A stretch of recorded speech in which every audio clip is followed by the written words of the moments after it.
Hello नमस्कार प्यारे साथियों, एक बार फिर से स्वागत है आप सभी का हमारे इस ऑनलाइन स्टडी प्लेटफॉर्म पर। आज की क्लास में हम पढ़ेंगे केबल एंड जॉइंट्स के बारे में, यानी कि केबल और जोड़ के बारे में। केबल या फिर तार हम किस लिए इस्तेमाल करते हैं? हम विद्युत को एक जगह एक स्थान से दूसरे स्थान पर पहुंचाने के लिए केबलों का इस्तेमाल करते हैं। और जॉइंट्स का इस्तेमाल वहां पर करते हैं जहाँ केबल छोटी पड़ जाती है, या फिर हमें कहीं पर टैप जॉइंट लगाना पड़ता है, या फिर कहीं से एक अलग से टैपिंग हमें निकालने की आवश्यकता पड़ती है, वहां पर हम जॉइंट्स का इस्तेमाल करते हैं। केबल एंड जॉइंट्स वाला जो चैप्टर है हमारे लिए इंपॉर्टेंट रहता है, क्योंकि हमें पता होना चाहिए कि हम सर्किट में कौन सी केबल का इस्तेमाल कर रहे हैं, या फिर हम कौन सी स्थान पर कौन सी केबल का इस्तेमाल कर सकते हैं। और जॉइंट्स का भी हमें पता होना चाहिए कि कहाँ पर हमें मजबूत जोड़ की आवश्यकता है, कहाँ पे हमें कौन से जॉइंट की आवश्यकता होती है। जॉइंट्स काफ़ी प्रकार के होते हैं, जैसे रेड टेल जॉइंट्स होता है, मैरिड जॉइंट होता है, ब्रिटानिया जॉइंट होता है, ब्रिटानिया टैप जॉइंट होता है, एरियल जॉइंट होता है, स्कार्फ जॉइंट होता है। इन सभी का आपको पता होना चाहिए कि कौन सा जॉइंट जो है किस प्रकार से लगाया जाता है और कहाँ पर इनका इस्तेमाल करना अच्छा रहता है। ठीक है भाई, केबलों के बारे में हम समझेंगे इस चैप्टर में कि कौन कौन सी केबलें होती है और कौन सी केबल कहाँ पर प्रयोग की जाती है। वायर के बारे में हम समझेंगे, जॉइंट्स के बारे में हम समझेंगे। इसके साथ ही जो लग्स हैं, यानी कि जिन्हें हम थिम्बल कहते हैं, उनके बारे में भी आज की क्लास में पढ़ेंगे कि कौन सी वोल्टेज जो है, कौन सी वोल्टता के अनुसार हमें कौन सी केबल का इस्तेमाल करना चाहिए। ठीक है, इन सभी के बारे में हम इस चैप्टर में पढ़ते हैं। और जो हरियाणा एलएमएसए का 2020 के अंदर एग्जाम हुआ था, इस चैप्टर से एक सवाल पूछा गया था भाई। ठीक है, इस चैप्टर से एक सवाल पूछा गया था, और इस चैप्टर को हम एक ही क्लास में जो कंप्लीट कर लेंगे। और जो अगर इस साल भी इस चैप्टर से कोई सवाल आता है, तो आज की क्लास में जो मैं आपको पढ़ाऊंगा ना, उसी से एक सवाल बन सकता है, उससे बाहर कहीं से भी सवाल नहीं बनने वाला। तो चलिए इस चैप्टर को स्टार्ट करते हैं। देखिए, सबसे पहले हम समझते हैं कंडक्टर को, कि कंडक्टर क्या होता है। किसी भी धारा को, विद्युत धारा को एक स्थान से दूसरे स्थान तक ले जाने के लिए हम कंडक्टर का इस्तेमाल करते हैं। और कंडक्टर ऐसा होना चाहिए जिसके अंदर चालकता का मान बहुत ज्यादा हो और प्रतिरोध का मान बहुत कम हो। ठीक है ना। वायर किसे कहते हैं? जिस भी तार का क्रॉस सेक्शनल एरिया होता है ना, क्रॉस सेक्शन एरिया, यानी कि जिस भी तार का वृत्तीय कटाक्ष होता है, जिस भी चालक का वृत्तीय कटाक्ष होता है, उसे ही हम वायर कहते हैं। वायर जो है इंसुलेटेड भी हो सकती है, इंसुलेटेड भी हो सकती है, और विदाउट इंसुलेटेड भी हो सकती है। वायर क्या हो सकती है? इंसुलेटेड भी हो सकती है और विदाउट इंसुलेटेड भी हो सकती है। केबल क्या होती है? जिस तार के ऊपर इंसुलेशन चढ़ा होता है उसे हम केबल कहते हैं। केबल के अंदर दो तार भी हो सकती हैं, तीन तार भी हो सकती हैं, और स्टैंडर्ड वायर भी हो सकती है। कैसे हो सकती है? स्टैंडर्ड वायर भी हो सकती है। स्टैंडर्ड वायर किसे कहते हैं? जब हम पतली पतली तारों को स्टैंडर्ड, यानी कि उनको मिलाकर, पतली पतली तारों को मिलाकर एक तार बना देते हैं, उन्हें स्टैंडर्ड वायर कहते हैं। ठीक है। केबल हम किन्हें कहते हैं? एक या एक से अधिक ऐंठे हुए तारों के ऊपर अगर हम इंसुलेशन चढ़ा दे तो उसको हम केबल कहते हैं। कोर किसे कहते हैं? अगर एक केबल के अंदर दो तार गई हैं, एक मान लेते हैं रेड कलर की है, एक येलो कलर की है, और एक ब्लू कलर की, यानी कि तीन बार चली गई हैं एक केबल के अंदर, तो हम उसे बोलेंगे थ्री कोर केबल है। वो क्या बोलेंगे? थ्री कोर केबल है। जिस केबल के अंदर केवल दो तार हैं उसको हम टू कोर केबल बोलते हैं। ठीक है। कोर भी जो है आवरण युक्त होती है, यानी कि इंसुलेटेड होती है ये। आर्मर्ड केबल कौन सी होती है? जहां पर हमें केबल के अंदर यांत्रिक सामर्थ्य को बढ़ाने की आवश्यकता होती है, यानी कि उसके अंदर मैकेनिकल स्ट्रेंथ को बढ़ाने की आवश्यकता होती है किसी केबल को, तो हम उसके ऊपर एक आर्म्ड लपेट देते हैं। आर्म्ड क्या होती है? गैल्वेनाइज आयरन या फिर गैल्वेनाइज स्टील की एक जाली रूप धातु होती है। ठीक है, उसके ऊपर, केबल के ऊपर हम परत चढ़ा देते हैं आर्म्ड की। आर्म्ड मैंने आपको बता दिया, गैल्वेनाइज आयरन और गैल्वेनाइज स्टील की एक परत लगा देते हैं, जिससे वो यांत्रिक मजबूत बन जाती है। ठीक है। स्टैंडर्ड कोर मैंने आपको ऑलरेडी बता दिया है, जहां पतले पतले तारों को मिलाकर एक तार बना दी जाती है, वहां पर हम उसको हम स्टैंडर्ड कोर कहते हैं। अब हम समझते हैं टाइप ऑफ वायर। वायर कितने प्रकार की होती है? सबसे पहले हम समझते हैं बेयर कॉपर वायर को, यानी कि नंगा तांबे का तार। जो बेयर कॉपर वायर होती है, ये एक मोटा, एक डायरेक्ट सीधा तार होता है। ये स्टैंडर्ड करके नहीं बनाया जाता बेयर कॉपर वायर। ठीक है। ये कैसा होता है? ये नंगा तार होता है, यानी कि इसके ऊपर किसी भी प्रकार का इंसुलेशन नहीं चढ़ा होता है। इस कॉपर के ऊपर क्या है? हम टीन की परत चढ़ा देते हैं। किसकी? टीन की परत हम चढ़ा देते हैं, ताकि ये वातावरण प्रभाव से मुक्त रहे।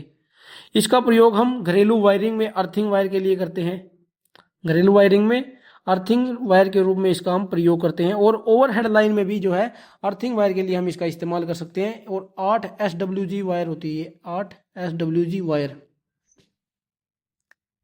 आगे है एल्यूमिनियम कंडक्टर स्टील रेनफोर यानी कि ACSR कंडक्टर।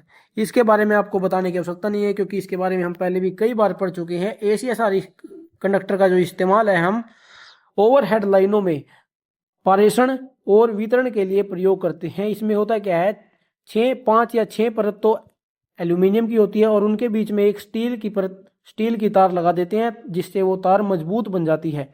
और इसका प्रयोग हम पारेषण और वितरण लाइनों के रूप में कर सकते हैं। स्टील का इस्तेमाल इसमें क्यों करते हैं, ताकि इसको यांत्रिक मजबूत बनाया जा सके। एल्यूमिनियम इतना मजबूत नहीं होता है, इसलिए हम उसके बीच में एक स्टील की तार को लगा देते हैं जिससे वो यांत्रिक मजबूत हो जाती है और झोल जो होता है, झोल को सहने लायक बन जाती है वो तार। ACSR conductor. आगे हम समझते हैं गैल्वेनाइज्ड आयरन को। गैल्वेनाइज्ड आयरन क्या होता है, आयरन के ऊपर अगर हम जस्ते की परत लगा देते हैं तो वहां पर क्या है, गैल्वेनाइज्ड आयरन तार बनकर तैयार हो जाती है। क्योंकि जो अगर हम जस्ते की परत चढ़ा देते हैं ना उसके ऊपर, तो उसके ऊपर जंग नहीं लगता गैल्वेनाइज्ड आयरन के ऊपर, और ये तार बहुत ही मजबूत होती है। गैल्वेनाइज जस्ते की परत चढ़ने के कारण उसके ऊपर जंग भी नहीं लगता और हमें सस्ती भी पड़ती है और मजबूत भी होती है। जिस तरीके से गैल्वेनाइज आयरन होता है ना, उसी तरीके से गैल्वेनाइज स्टील भी होती है। गैल्वेनाइज स्टील, उसके ऊपर भी क्या होता है, स्टील के ऊपर जस्ते की अगर हम परत चढ़ा देते हैं तो गैल्वेनाइज स्टील बन जाती है। जस्ते की परत स्टील के ऊपर इसीलिए चढ़ाई जाती है ताकि उसके ऊपर भी जंग ना लगे। और गैल्वेनाइज स्टील का इस्तेमाल बहुत ज़्यादा किया जाता है जो ओवरहेड लाइनें होती हैं उसमें अर्थिंग के रूप में। जो मैंने आपको बताया था कि जो टावर होते हैं, टावरों के ऊपर से जो ओवरहेड अर्थिंग लाइन जाती है उसमें भी हम स्टील का, गैल्वेनाइज स्टील का इस्तेमाल करते हैं। और जो स्टे वायर होती है, स्टे वायर में भी हम गैल्वेनाइज स्टील का ही ज़्यादातर इस्तेमाल करते हैं। ठीक है, आगे है यूरेका वायर। यूरेका वायर जो है 60% तांबा और 40% निकल से मिलकर बनाई जाती है। और यूरेका वायर जो है एक प्रतिरोधक तार होती है, प्रतिरोधक तार, यानी कि प्रतिरोध के रूप में हम इसका इस्तेमाल करते हैं। और कहाँ पर इसका इस्तेमाल करते हैं, रेगुलेटर में। जो फैन का रेगुलेटर होता है ना, उसके अंदर जो है ज़्यादातर यूरेका वायर का इस्तेमाल किया जाता है प्रतिरोधक के रूप में। ठीक है, 60% तांबा और 40% निकल, प्रतिरोध और रियोस्टेट के लिए इसको बनाया जाता है। और यूरेका वायर का जो ताप गुणांक है ना, वो भी कम होता है। ताप गुणांक, जो प्रतिरोध ताप गुणांक होता है, वो भी इसका कम होता है। आगे हम समझते हैं टाइप्स ऑफ केबल, यानी कि केबल कितने प्रकार की होती है। सबसे पहले हम समझते हैं vulcanise Indian rubber. Vulcanise Indian rubber को जो है VIR बोला जाता है, VIR केबल। और मैंने आपको बताया था कि इसको कैसे तैयार किया जाता है। जो रबड़ होती है, रबड़ के ऊपर अगर हम जिंक ऑक्साइड और रेड लेड की परत चढ़ाकर उसे गर्म कर दे, ठीक है, 150 से 205 डिग्री सेल्सियस, 150 से 205 डिग्री सेल्सियस तक अगर हम उसे गर्म कर दे तो क्या है, वल्केनाइज इंडियन रबड़ बनकर तैयार हो जाती है। और इसके ऊपर ना सल्फेट भी लगाते हैं, 3 से 5% सल्फेट भी लगाया जाता है। वल्केनाइज इंडियन रबड़ ये क्या है, ये तारों के इंसुलेशन के रूप में इसका इस्तेमाल किया जाता है, वल्केनाइज इंडियन रबड़ का। और जिस केबल के ऊपर हम वल्केनाइज इंडियन रबड़ की परत चढ़ाते हैं उसे हम वल्केनाइज इंडियन रबड़ केबल बोलते हैं। ठीक है, और जो वल्केनाइज इंडियन VIR केबल होती है, ये केवल एक कोर वाली होती है। कैसी, एक कोर वाली, एक कोर वाली। आगे है CTS केबल। CTS केबल के बारे में भी आपको बताया था। इसके फुल फॉर्म क्या होती है, कैब टायर शीथड। और CTS केबल को TRS केबल भी बोला जाता है। क्या, TRS। TRS की फुल फॉर्म है टफ रबड़ शीथड। CTS केबल कैसे बनाई जाती है, अगर हम कॉपर वायर के ऊपर VIR की परत चढ़ा दे, यानी कि वल्केनाइज इंडियन रबड़ की परत चढ़ा दे, और उसके ऊपर एक कठोर रबड़ की परत चढ़ा दे। किसकी, कठोर रबड़ की, कठोर रबड़ की अगर हम परत चढ़ा दे तो क्या है, हमारे पास CTS केबल बनकर तैयार हो जाती है। क्या कहा मैंने, अगर कॉपर के ऊपर VIR की परत चढ़ा दे और उसके ऊपर एक कठोर रबड़ की परत चढ़ा दे तो क्या है, हमारे पास CTS केबल बनकर तैयार हो जाती है। और इसका प्रयोग वहां पर किया जाता है जहाँ ज़्यादा नमी होती है। नमी वाले स्थानों पर हम सीटीएस केबल का इस्तेमाल करते हैं, लेकिन अब क्या है, इनका प्रचलन बहुत कम हो गया है सीटीएस केबल का। आपको क्या इसमें क्या ध्यान रखना है कि इसकी फुल फॉर्म क्या है, कैब टायर शीथड है, टीआरएस की टफ रबड़ शीथड है। इनकी फुल फॉर्म आपके लिए इंपॉर्टेंट है। आगे हम समझते हैं पीवीसी केबल यानी कि पॉलीविनाइल क्लोराइड। पॉलीविनाइल क्लोराइड के बारे में भी आपको पहले बताया गया है। जो पॉलीविनाइल क्लोराइड है, ये नमी, जहां नमी होती है वहां पर इस्तेमाल की जाती है। ये अमल से भी कोई इसका असर नहीं पड़ता और मौसम से भी इस पर कोई असर नहीं पड़ता है, क्योंकि यह एक सिंथेटिक पदार्थ होता है। कैसा? सिंथेटिक। ये एक सिंथेटिक मटेरियल होता है। और ये पीवीसी केबल जो है, एक कोर में भी आती है, टू कोर में भी आती है, थ्री कोर में भी आती है और फोर कोर में भी आती है। जहां पर हमें जो जिस प्रकार की भी केबल का इस्तेमाल करना होता है, वैसी केबल हमें ये मार्केट में मिल जाती है। सिंगल कोर में भी मिल जाती है, टू कोर में भी मिल जाती है, थ्री कोर में भी मिल जाती है और फोर कोर में भी हमें मिल जाती है। ठीक है, पॉलीविनाइल क्लोराइड। आगे है लेड शीथड केबल, यानी कि एक पीवीसी केबल के ऊपर अगर हम लेड का एक कवर चढ़ा दे तो वहां पर लेड शीथड केबल बनकर तैयार हो जाती है। लेड शीथड, लेड क्या होता है? एक लेड की एक परत होती है, लेड एक धातु होती है, इसलिए इसके जो लेड का जो कवर होता है ना, उसको अर्थिंग करना बहुत ज्यादा जरूरी होता है हमें। जो बाहर वाली जो परत होती है लेड की, उसको अर्थिंग करना हमें बहुत जरूरी होता है। लेड छिद्र केबल, इसका प्रयोग कहां पर? रासायनिक प्रयोगशालाओं में किया जाता है, कारखानों में किया जाता है, क्योंकि रासायनिक से ये उदासीन होती है, रासायनिक क्रियाओं के प्रति ये केवल उदासीन होती है, इसलिए इसका इस्तेमाल रासायनिक प्रयोगशालाओं या फिर कारखानों में किया जाता है। आगे है ट्रोपोजोर केबल। ट्रोपोजोर केबल जो है विद्युत सिग्नलों के लिए इस्तेमाल की जाती है, विद्युत सिग्नलों के लिए। रेलवे के अंदर भी इसी का इस्तेमाल किया जाता है। रेलवे में जो हमें सिग्नल की आवश्यकता पड़ती है ट्रांसफर करने की, वो भी हम ट्रोपोजोर केबल का इस्तेमाल करके ट्रांसफर करते हैं। और ये तैयार कैसे की जाती है ट्रोपोजोर केबल? पीवीसी के ऊपर, पीवीसी जो केबल होती है, पीवीसी के ऊपर अगर हम थर्मोप्लास्टिक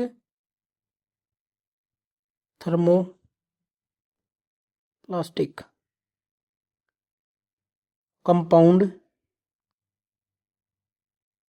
अगर हम पीवीसी के ऊपर थर्मोप्लास्टिक कंपाउंड कवर चढ़ा दे तो क्या है, हमारे पास ट्रोपोजोर केबल बनकर तैयार हो जाती है। और इसका प्रयोग कहां? विद्युत सिग्नलों में किया जाता है। आगे है आर्म्ड केबल। आर्म्ड केबल में भी आपको पता है आर्म्ड केबल की कहां पर प्रयोग की जाती है? जहां पर हमें यांत्रिक सुरक्षा प्रदान करनी होती है केबल को। और आर्म्ड केबल मैंने आपको बताया गैल्वेनाइज्ड स्टील या फिर जीआई की जो वायर होती है उसकी एक जाली होती है और ये केबल के ऊपर चढ़ा दी जाती है, जिससे यांत्रिक मजबूत बन जाती है केबल। और इसका प्रयोग वहीं पर किया जाता है जहां पर हमें यांत्रिक मजबूती चाहिए केबल की।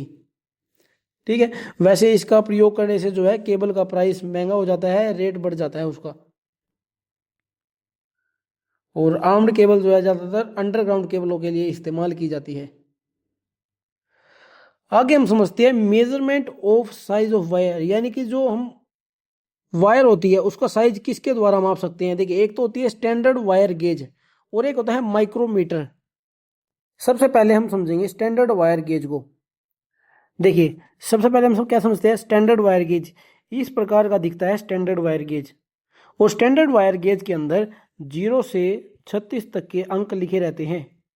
देखिए, जैसे ये 0, 1, 2, 3, 4, 5, 6, 7, 8, इस तरीके 30 तक यहाँ है, 31, 32, 33, 34, 35, 36।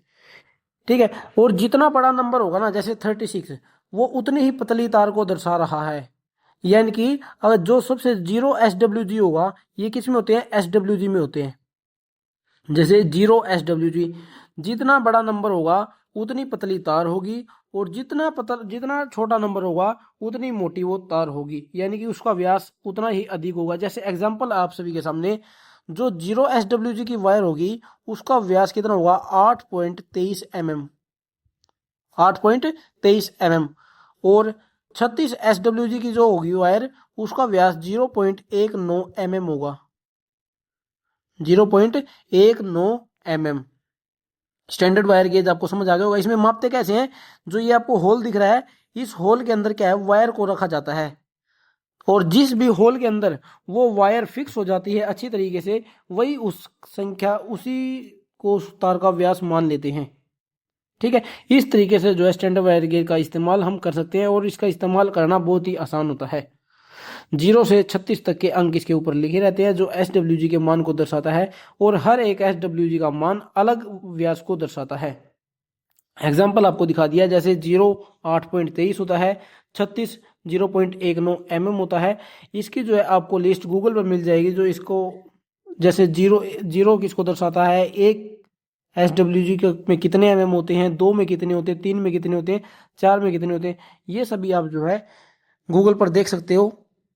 जैसे 36 0.19 mm होता है, 35 को 0.21 होता है, 34 को देखेंगे तो 0.23 होता है और उसके बाद आप देख लेना जो गूगल पर होगा उसके हिसाब से आपको अगर याद करने तो याद कर लेना। वैसे ये ज़्यादा इंपॉर्टेंट नहीं है, ज़्यादा इंपॉर्टेंट क्या है, 0 SWG आपको याद रखना है और 36 SWG, ये दो तो आपको कम से कम याद रहना ही चाहिए।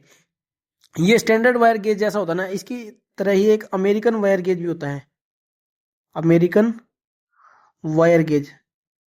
उसमें और इसमें क्या डिफरेंस होता है, जो अमेरिकन वायर गेज है ना वो मिल्स में बताता है, किसमें जो व्यास है वो मिल्स में बताता है, वो स्टैंडर्ड वायर गेज mm या फिर इंच में बताता है, अमेरिकन वायर गेज मिल्स में बताता है।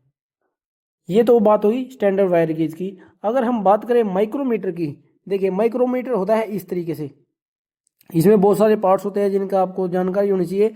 जैसे ये जो वाला पार्ट जो है इसको एनविल बोलते हैं और जो ये वाला पार्ट है इसको स्पिंडल बोलते हैं। ये जो है इस यहाँ से जो है घुमाकर हम इसको ऊपर लेकर आ सकते हैं, क्योंकि इसमें जो पर वायर रखते हैं ना वो ये वाला पार्ट होता है जहाँ पर हम किसी भी थिकनेस को मापना है, कोई प्लेट है अगर उसकी थिकनेस को मापना है हमें तो क्या है वो इसके बीच में रख देते हैं हम यहाँ पर। ठीक है, और इसको क्या है यहाँ पर पेंच के थ्रू इसको आगे ले जाता है। और ये जो माइक्रोमीटर होता है ना ये पेंच और नट के सिद्धांत पर ही कार्य करता है। किसके सिद्धांत पर, पेंच और नट के सिद्धांत पर कार्य करता है। इसके अंदर दो स्केल होते हैं, एक तो होता है मेन स्केल, मेन स्केल को बोलते हैं बैरेल, बैरेल, और ये होता है दूसरा स्केल, दूसरे स्केल को बोलते हैं स्पिंडल, सर्कुलर, इसको सर्कुलर स्केल भी बोला जाता है और स्पिंडल भी बोला जाता है। ठीक है, ये वाला पार्ट होता है थिम्बल, इसका ये थिम्बल कहलाता है। और ये जो फ्रेम होता है ये यू फ्रेम कहलाता है, यू फ्रेम। इसको इस्तेमाल हम कैसे करते हैं देखिए वो आपको समझाता हूं, पता रहना चाहिए आपको कि इसका इस्तेमाल किस तरीके से करते हैं।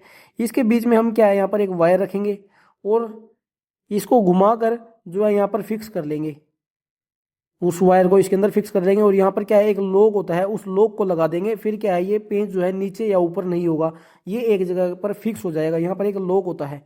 ठीक है, अब हमें पढ़ना कैसे, इसका माप कैसे पढ़ना है वो ज़्यादा इंपॉर्टेंट है। देखिए यहाँ पर दो स्केल है, एक मेन स्केल है, एक सर्कुलर स्केल है। मेन स्केल को हम बैरल स्केल बोलते हैं। अब बैरल स्केल पर कितना मान दर्शा रहा है वो हमें देखना है। जैसे यहाँ पर ना 5.5 मान दर्शा रहा है। देखिए ये 5 आपको दिखाई दे रहा है, 5 आपको दिखाई दे रहा है, एक मिनट,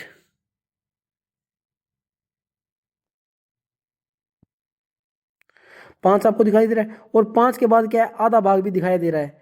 तो यहाँ पर हम ये समझेंगे कि ये 5.5 mm, 5.05, एक मिनट, जो यहाँ पर ये स्केल है ना ये बड़ी माप में दिया हुआ है। देखिए यहाँ पर जैसे 0 1 2 3 4 5 यहाँ पर दिया हुआ है, 6 आपको क्या दिखाई दे रहा है, इसमें 7 दिखाई दे रहे हैं, तो 7 mm तो ये हो जाएगा।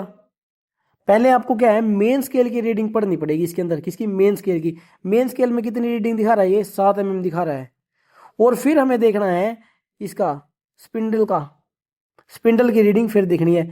स्पिंडल में कितना मान दिया हुआ है, 75 दिया हुआ है। कितना दिया हुआ है, 75। तो प्लस कर देंगे इसके अंदर 75 और 75 को गुणा करेंगे पहले हम 0.01 से, तो ये इसकी जो आखिर में जो mm में रीडिंग निकल कर आएगी वो इसकी मेन रीडिंग कहलाती है। ठीक है भाई, इस तरीके से हम क्या है माइक्रोमीटर की रीडिंग लेते हैं। अब हमने 0.01 से इसको गुणा क्यों किया, क्योंकि ये जो इसकी माइक्रोमीटर की जो परिशुद्धता है, जो एक्यूरेसी है वो 0.01 mm होती है। माइक्रोमीटर की एक्यूरेसी कितनी होती है, 0.01 mm होती है। इसलिए हमने 75 को जो है 0.01 mm से मल्टीप्लाई किया है। आपको रीडिंग इसकी लेनी आ गई होगी। देखिए एक बार फिर से बताता हूँ, पहले आपको मेन स्केल की रीडिंग लेनी है, जैसे इसमें स्केल में दिखाया हुआ है 7 mm। फिर आपको क्या है, स्पिंडल की रीडिंग लेनी है। स्पिंडल में जो है इसके सामने जो दिखाई देगा ना, वो लेनी है आपको रीडिंग।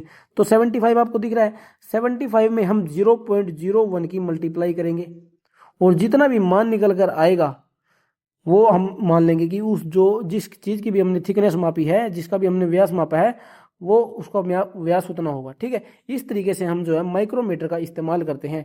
माइक्रोमीटर का इस्तेमाल करना भी बहुत ही आसान होता है, कोई ज़्यादा मुश्किल नहीं है। आपको ये बात याद ध्यान रखनी है, जो माइक्रोमीटर है वो पेंच और नट के सिद्धांत पर कार्य करता है। पेंच और नट के सिद्धांत पर कार्य करता है। अब चलते हैं आगे। आगे हम समझते हैं केबल में लगाए जाने वाले जोड़ों के बारे में। केबल या फिर तार में हम जो जोड़ लगाते हैं उनके बारे में हम पढ़ते हैं। जैसे सबसे पहले है ट्विस्टेड जॉइंट, यानी कि ऐंठा हुआ जोड़। इसको हम क्या है, पिग टेल जॉइंट भी कहते हैं। पिग टेल जॉइंट और रैट टेल जॉइंट, इसको बोला जाता है पिग टेल जॉइंट और रैट टेल जॉइंट। इसके जो है अन्य नाम होते हैं। इसका प्रयोग वहां पर किया जाता है जहां पर जो है दोनों वायरों में कोई फोर्स नहीं लग रहा, कोई प्रतिबल नहीं लग रहा है। जैसे जंक्शन बॉक्स होता है, जंक्शन बॉक्स। जंक्शन बॉक्स के अंदर जो है हम रेड टेल जॉइंट का इस्तेमाल करते हैं या फिर ट्विस्टेड जॉइंट हम इसको बोल सकते हैं।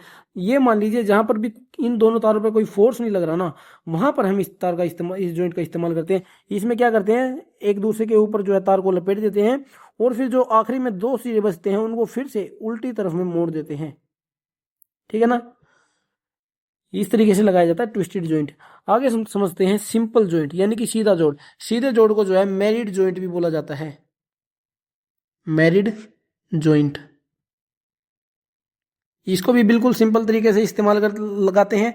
जैसे दो तारों का आगे से इंसुलेशन छीलकर उनको एक दूसरे के ऊपर लपेट देते हैं, ये होता है सीधा जोड़। इसका उपयोग भी वहीं पर करते हैं जहां पर ज्यादा तनाव नहीं होता है। जहां पर अगर अधिक तनाव होता है वहां पर हम इस जोड़ का इस्तेमाल नहीं कर सकते। आगे है टी जॉइंट। टी जॉइंट किस तरीके से लगाया जाता है, एक मिनट में इसका एक पिक्चर ऐड कर देता हूं इसमें। देखिए ये होता है टी जॉइंट।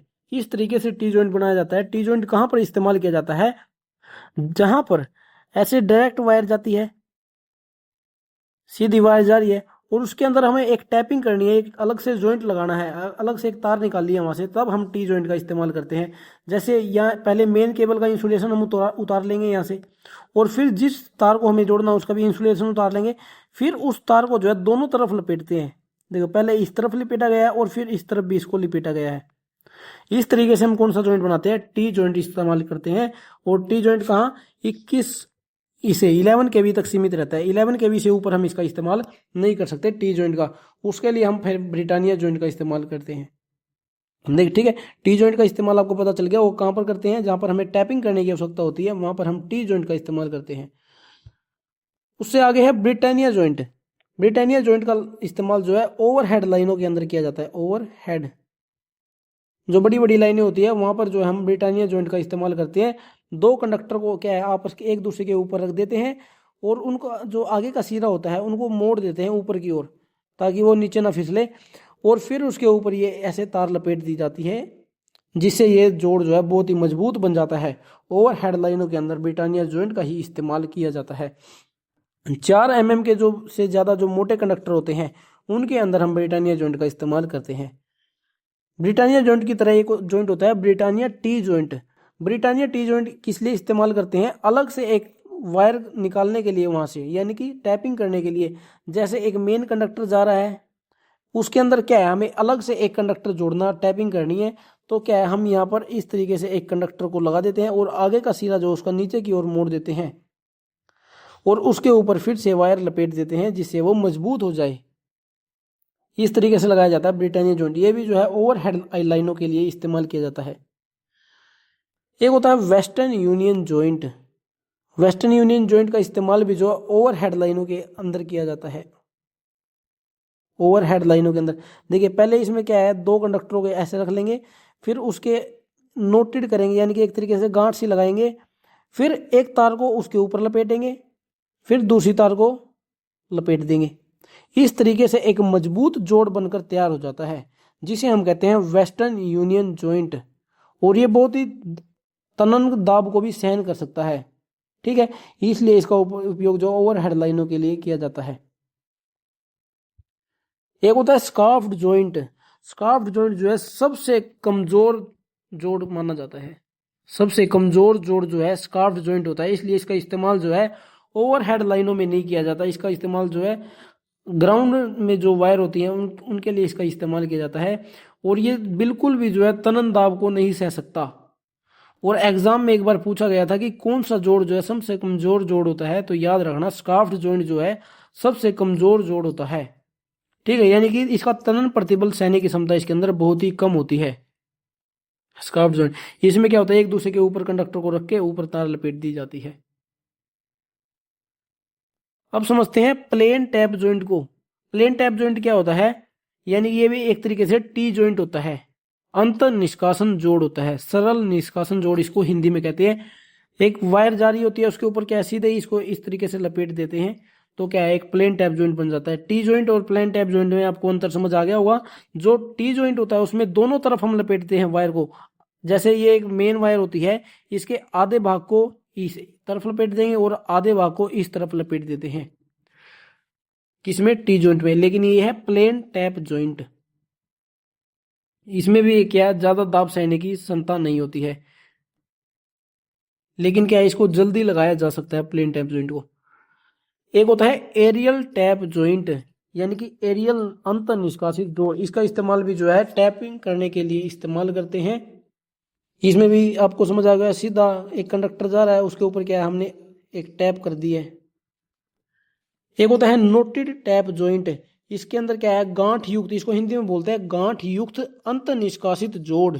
यानी कि एक कंडक्टर के ऊपर अगर हमें टैपिंग करनी है तब हम गांठ लगाकर भी है क्या, जॉइंट लगा सकते हैं। जैसे यहाँ पर एक पहले इस तार को इधर से ले जाया गया, फिर उसको ऊपर से लेकर आया गया। यहाँ पर क्या है, इस जॉइंट पर गांठ लग जाती है, जिससे इसकी तनन प्रतिबल सहने की क्षमता बढ़ जाती है। एक होता है duplex cross tap joint. Duplex cross tap joint, इसमें दोनों तरफ अगर हमें टैपिंग करने की आवश्यकता है, यानी कि दो टैपिंग करने की अगर आवश्यकता है, तो हम डुप्लेक्स क्रॉस टैप जॉइंट का इस्तेमाल करते हैं। जैसे एक इधर से और एक इधर से दो कंडक्टर हैं, इनको एक दूसरे के साथ मिलाकर मेन कंडक्टर पर लगा दिया गया है, तो इससे क्या बन गया, डुप्लेक्स क्रॉस टैप जॉइंट बन गया है। एक होता है double cross tap joint. Double cross tap joint में क्या अंतर है, इसमें जो है अलग अलग जो है लपेटे जाते हैं कंडक्टर। जैसे जो ये कंडक्टर है, इस कंडक्टर का इधर से इधर लपेट दिया गया है इसको, और इस कंडक्टर को इधर की साइड लपेट दिया गया है। और इसमें क्या है, इसमें एक साथ दोनों को लपेटा जाता है। अब हम आगे चलते हैं, आगे हम समझते हैं लग्स के बारे में कि लग्स क्या होते हैं। लग्स को हम थिम्बल भी बोलते हैं। क्या बोलते हैं, थिम्बल। ये जो आपको दिख रही है थिम्बल, इनको क्या कहते हैं, इनको थिम्बल कहते हैं, या फिर लग्स इन्हें कहा जाता है। ये बहुत प्रकार की होती हैं लग्स, और इनका इस्तेमाल कहाँ पर, जहाँ पर जोड़ लगाने की जगह नहीं होती है ना, वहाँ पर हम लग्स का इस्तेमाल करते हैं। ना वहाँ पर हम जोड़ लगा सकते हैं, ना ही वहाँ पर हम सोल्डरिंग कर सकते हैं। वहाँ पर क्या है, हम थिम्बल का इस्तेमाल करते हैं। जैसे एक वायर इधर है और एक वायर इधर है, अगर हम इनको जोड़ नहीं सकते तो क्या करते हैं, एक थिम्बल इस यहाँ पर लगा देंगे, एक थिम्बल फिर यहाँ पर लगा देंगे, और फिर क्या है, उन दोनों को पेंच और नट की हेल्प से कस देंगे, यानी कि उनका जॉइंट लग जाता है। और लग्स के द्वारा लगाया गया जॉइंट बहुत ही मजबूत होता है। सोल्डरिंग में तो क्या होता है, जैसे ही तार गर्म हो जाती है वो पिघल भी सकता है, लेकिन लग्स एक बहुत ही मजबूत जोड़ होता है। और जहां पर तार समाप्त हो रही है, जैसे एक ये ट्रांसफार्मर हम मान सकते हैं, हमारे घरों के पास जो ट्रांसफार्मर लगे हुए हैं उनका एग्जांपल आपको दे रहा हूँ। ठीक है, वहां पर जो तारें आती हैं, वहां पर पहले उसके अंदर थिम्बल लगाई जाती है, फिर उसको कस दिया जाता है ट्रांसफार्मर के अंदर। ठीक है, ट्रांसफार्मर की जो एलटी और एचटी की रॉड होती है, वहां पर इनको कस दिया जाता है पेंच और नट की हेल्प से। ठीक है, अब जो थिम्बल होती है इसको इस्तेमाल कैसे करते हैं, देखिए जो वायर होती है ना, वायर का पहले आगे इंसुलेशन उतार लेते हैं, और इंसुलेशन उतार के उसको इस भाग में लगाया जाता है, इसके अंदर उसको लगा देते हैं, और फिर इसको यहाँ से क्रिम्प कर देते हैं। क्या कर देते हैं, क्रिम्प हम क्रिम्पिंग टूल से भी कर सकते हैं, या फिर हथौड़े से इसके ऊपर चोट लगाकर भी हम उसको क्रिम्प कर सकते हैं। करना क्या पड़ता है, जो हमारी वायर होती है पहले वायर का इंसुलेशन हमें उतारने की आवश्यकता होती है और फिर उसको इस जगह पर लगा दिया जाता है, इसके अंदर डाल दिया जाता है और फिर इसको क्रिम्प कर दिया जाता है। क्रिम्प करने का मतलब है इसको दबा दिया जाता है। ठीक है, किसकी हेल्प से कर सकते हैं, क्रिम्पिंग टूल की हेल्प से भी इसको कर सकते हैं। क्रिम्पिंग टूल आता है एक, क्रिम्पिंग टूल, उससे इसको क्रिम्प कर देते हैं। और जो बड़ी बड़ी थिम्बलें होती है जिसके द्वारा, जिससे हम क्रिम्पिंग टूल को से हम उसको क्रिम्प नहीं कर सकते, जो बड़ी बड़ी थिम्बलें होती है, तो वहां पर हम हथौड़े से चोट लगाकर जो है इसका प्रयोग कर सकते हैं, क्रिम्पिंग, उसको क्रिम्प कर सकते हैं। अब आगे चलते हैं, आगे हम समझते हैं इंसुलेटेड मटेरियल फॉर इंसुलेशन, यानी कि जो वायर होती है, वायरों के ऊपर हम इंसुलेशन के रूप में किस चीज का प्रयोग करते हैं। VIR का पता है आपको, वैल्केनाइज इंडियन रबड़ होती है। PVC का आपको पता है, पॉलीविनाइल क्लोराइड। और इम्प्रेग्नेटेड पेपर क्या होता है, ये एक रासायनिक कागज होता है, रासायनिक,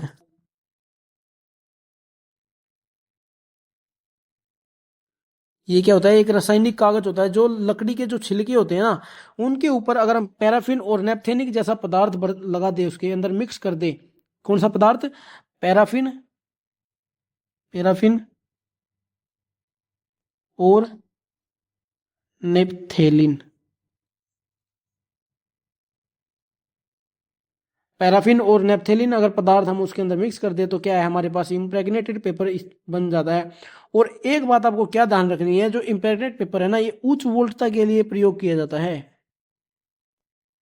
उच्च वोल्टता वाली जो केबलें होती है ना, उसके अंदर हम इम्प्रेग्नेटेड पेपर का इस्तेमाल करते हैं। ये इंपॉर्टेंट पॉइंट है और इस बात का आपको ध्यान रखना है। अब हम समझते हैं वोल्टता के आधार पर केबलों का वर्गीकरण। देखिए, वोल्टता के आधार पर क्या है, एक होती है LT केबल।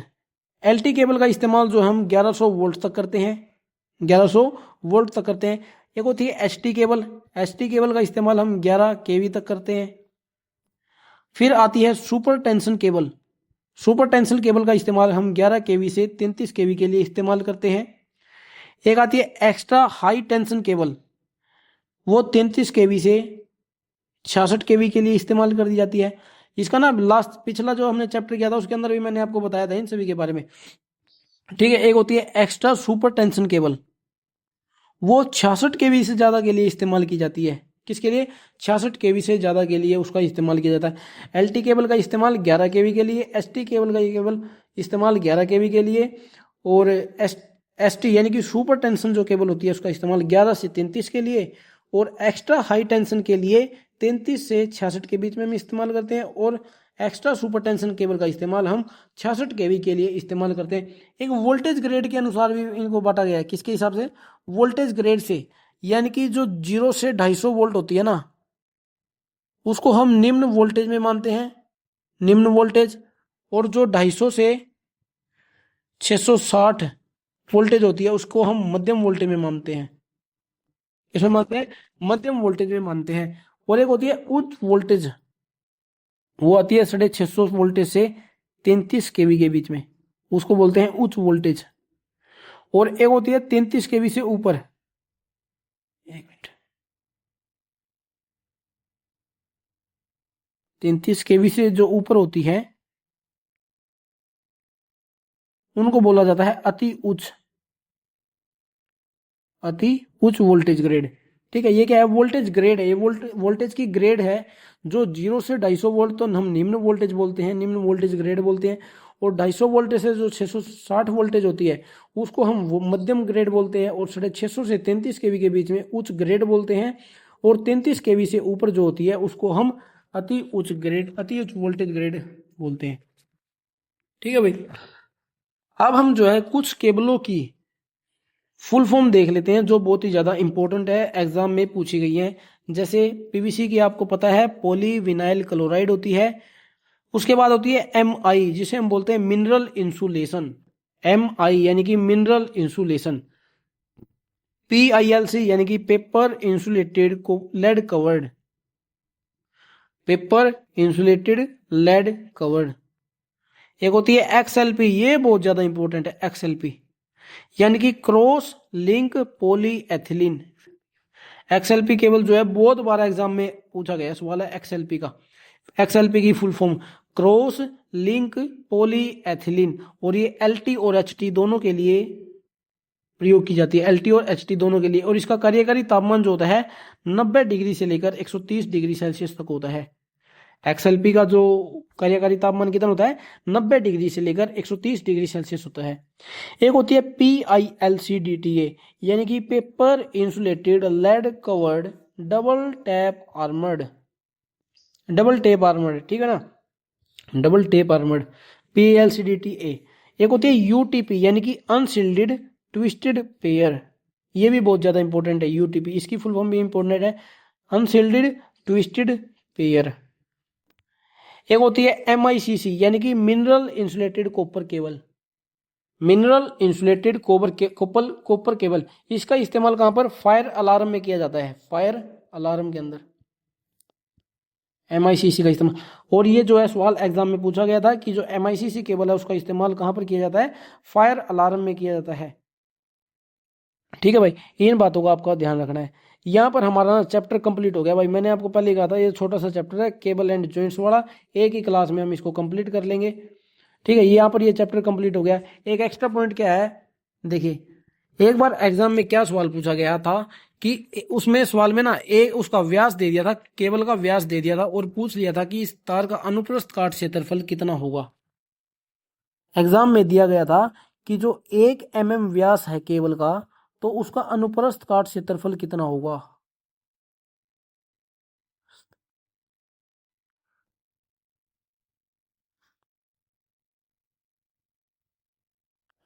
अनुप्रस्थ काट यानी कि जो एग्जाम में सवाल में डायमीटर दे दिया था और क्रॉस सेक्शनल एरिया के बारे में पूछ लिया था।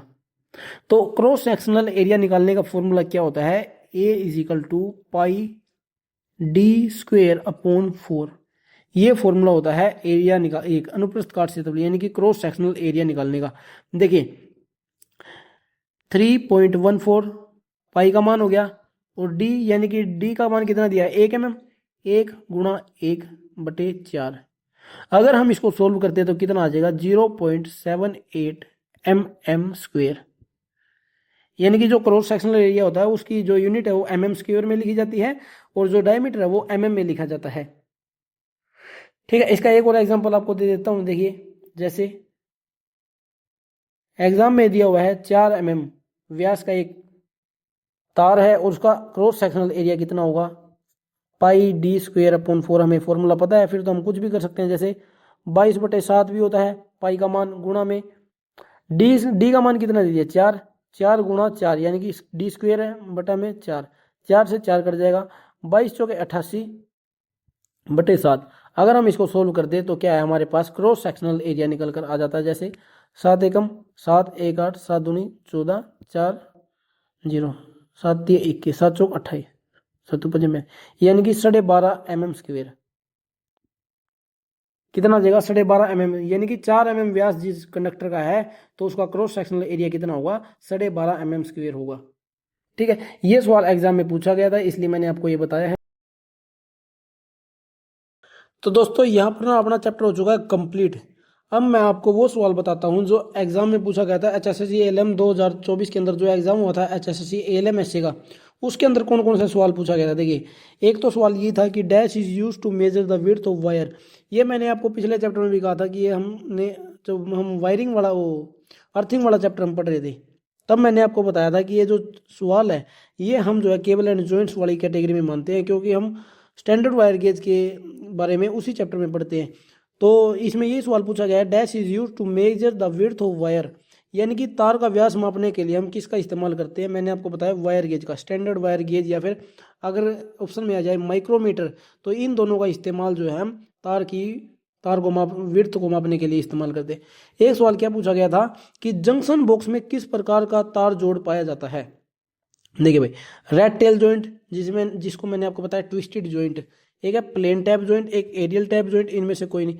तो मैंने आपको पहले ही बताया था कि जो जंक्शन बॉक्स है, जंक्शन बॉक्स के अंदर हम ट्विस्टेड जॉइंट यानी कि रेड टेल जॉइंट का इस्तेमाल करते हैं। रेड टेल जॉइंट को जो है पिग टेल जॉइंट भी हम बोलते हैं, पिग टेल जॉइंट। तो ऑप्शन में चाहे ट्विस्टेड जॉइंट आए, चाहे रेड टेल जॉइंट आए, चाहे पिग टेल जॉइंट आए, तो जंक्शन बॉक्स में हम इन्हीं जोड़ों का इस्तेमाल करते हैं। ये दो सवाल जो है इस चैप्टर से पूछे गए थे। ठीक है भाई। तो दोस्तों हमने जो है केबल एंड जॉइंट वाला चैप्टर एक क्लास में कंप्लीट कर लिया है और जो इसके अंदर से 2 सवाल पूछे गए हैं वो भी हमने पढ़ लिए हैं। आज की क्लास में दोस्तों इतना ही करते हैं। अगर आपको कोई भी पार्ट जो है इस क्लास का ऐसा लगा जो आपको समझ नहीं आया तो आप हमें कमेंट करके बता सकते हैं कि हमें ये पार्ट समझ नहीं आया, आपको जो है नेक्स्ट वीडियो में मैं दोबारा बताऊंगा। ठीक है। और अगर आपको क्लास अच्छी लग रही है तो क्लास को आप लाइक कर सकते हैं और अपने दोस्तों के साथ भी शेयर कर सकते हैं जो हरियाणा ALMSA के एग्जाम की तैयारी कर रहा है, चाहे वो सेंटर के भी किसी भी एग्जाम की तैयारी कर रहा है ना भाई, वहाँ पर भी ना यही सवाल पूछे जाते हैं। इलेक्ट्रिशियन थ्योरी सभी की समान है, चाहे वो सेंटर के एग्जाम की हो जैसे DRD हो गया, इसरो हो गया, बार्क हो गया, या फिर चाहे वो स्टेट का एग्जाम हो, सभी की इलेक्ट्रिशियन थ्योरी सेम होती है, बस लेवल बदल जाता है सवाल पूछने का, वैसे थ्योरी इतनी ही होती है। अगर कोई आपका कोई दोस्त है वो तैयारी कर रहा है तो आप उनको भी हमारी इन क्लासेस के बारे में बता सकते हैं। तो दोस्तों आज की क्लास में इतना ही करते हैं, मिलते हैं आप सभी से नेक्स्ट क्लास में।